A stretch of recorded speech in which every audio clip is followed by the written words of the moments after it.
14 जून को ये सब रिलीज हुए, पर कौन सब, तो आपको बताते हैं उन सब की कहानी। Rescue 2 release.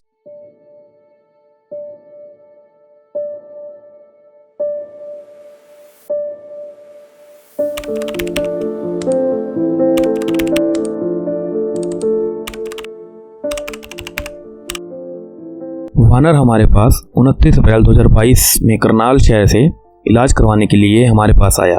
उसे सांस की बहुत ज़्यादा तकलीफ थी। हमने जल्दबाजी न करके उसका पहले अच्छे से इलाज किया। अंत में जब वो ठीक हो गया तो उसे हमने रिलीज करने की तैयारी की। अब उसे उसके जीवन में जीने के लिए आज़ाद किया जाए। जंगल में उसकी सुरक्षा के लिए उसे हमने जूली के साथ रखा। जूली ने भी उसकी अच्छे से सुरक्षा करी। जूली कौन है उसकी जानकारी इसी वीडियो में दी जाएगी। रानी हमारे पास आई थी 7 मई 2022 में। रानी एक स्वस्थ बच्ची थी जो कि किसी ने अपने घर पर एक पालतू बनाकर रखी हुई थी। वन्य जीव अधिकारियों की मदद से हमने उसे वहां से छुड़वाया, और क्योंकि ये एक घरेलू बच्चा बन चुका था, इस वजह से ये जंगल के बारे में कुछ भी नहीं जानता था। इसलिए इसे कुछ समय के लिए हमने जो निगम के माध्यम से बंदर पकड़े जाते हैं उन बंदरों के बीच रखा। ये नूर की दोस्त बन चुकी थी। नूर के बारे में भी आपको इसी वीडियो में बताएंगे। जूली हमारे पास आई थी 1 जून 2022 में। हमें तो शाम के गांव से फ़ोन आया था कि बंदरों की आपसी लड़ाई में जूली जख्मी हो गई थी, जिस वजह से जूली पैरालाइज हो गई थी। तुरंत उसे हम हिसार लेकर आए। इलाज के दौरान पता चला कि जूली को हाई फीवर भी था।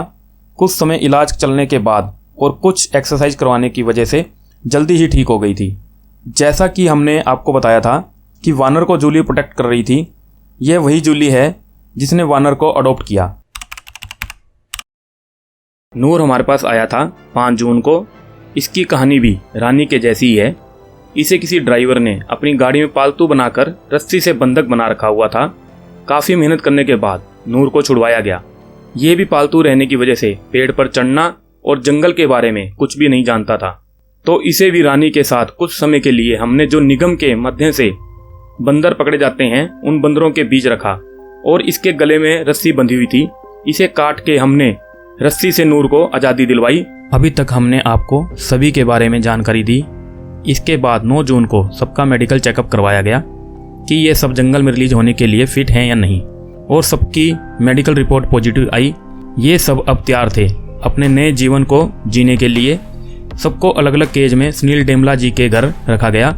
आखिरकार 14 जून को ये सब जंगल में रिलीज किए गए, और जंगल के अंदर वीडियोग्राफी करना सुरक्षा की दृष्टि से बैन किया हुआ है, तो बिना वीडियोग्राफी किए इन्हें जंगल में रिलीज किया गया।